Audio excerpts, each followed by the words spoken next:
వాటి కేసీఆర్ ఆనవాళ్ళని తీసేస్తారు అంటే ఏందండి? తీసేస్తారా? తీసేయగలుగుతారా? తీసేయలేరా? మీరు కూర్చునే సెక్రటరీ కూర్చుంటారు మరి మీరు అది కేసీఆర్ ఆనవాలి కదా. మీ ఎమ్మెల్యేలు ఉన్న క్వార్టర్లని మీ కేసీఆర్ ఆనవాలి కదా.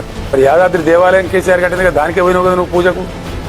కూడగొడతావా యాదాద్రి దేవాలయం? మీ ఎమ్మెల్యేలు ఖాళీ చేస్తావా వాటి నుంచి? పాలమూరు ఎత్తిపోతల పథకం బంద్ పెడతావా? సీతమ్మ సాగర్ ప్రాజెక్టు బంద్ పెడతావా? కేసీఆర్ సమ్మక్క బ్యారేజ్ కట్టిండి దాన్ని కూడగొడతావా? ఇది బంద్ పెడతావు? ఒకవేళ ఆనవాళ్ళు తీసేస్తామంటే అది మూర్ఖత్వానికి పరాకాష్ట అండి. Because KCR is the history of Telangana.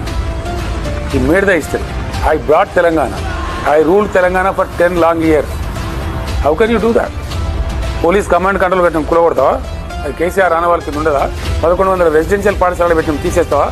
33 కొత్త జిల్లాలు పెట్టిండి కేసీఆర్ తీసేస్తావా? 300-400 కొత్త మండలాలు చేసిన తీసేస్తావా? What is that you are going to do? తండాలను గ్రామ పంచాయతీ చేసిండు కేసీఆర్. 75 సంవత్సరాల స్వతంత్రం మీరు ఎవరు చేయలే. తీసేస్తావా? ఏది తీసేస్తావా అండి కేసీఆర్ ఆనవాళ్ళు? మరి కేసీఆర్